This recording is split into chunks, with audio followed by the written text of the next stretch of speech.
إن الحمد لله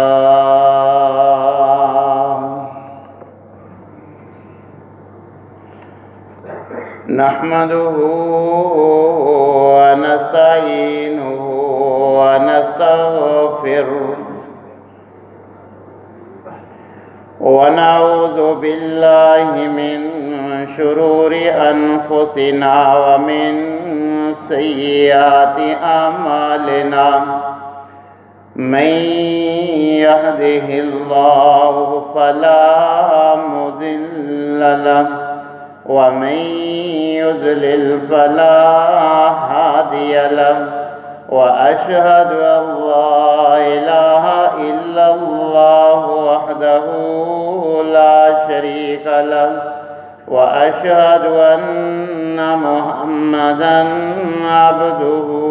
ورسوله أما بعد فإن خير الحديث كتاب الله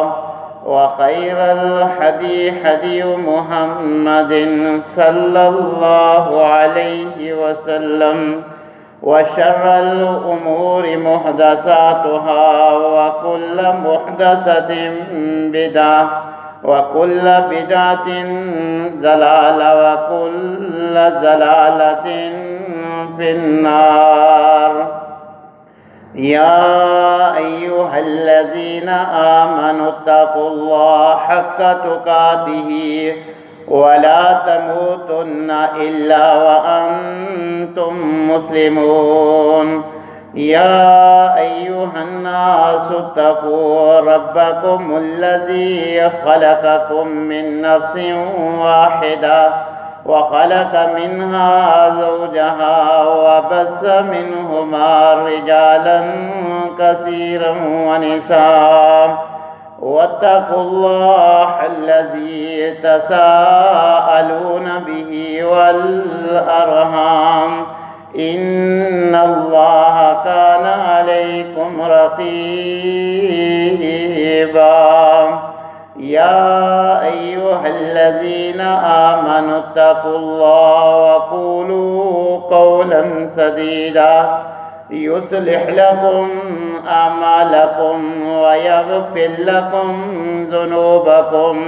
ومن يطع الله ورسوله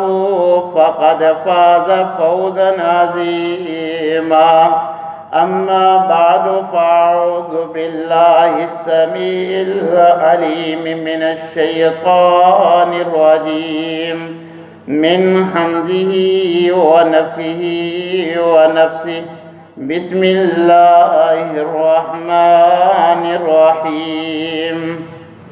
يا أيها الذين آمنوا كتب عليكم الصيام كما كتب على الذين من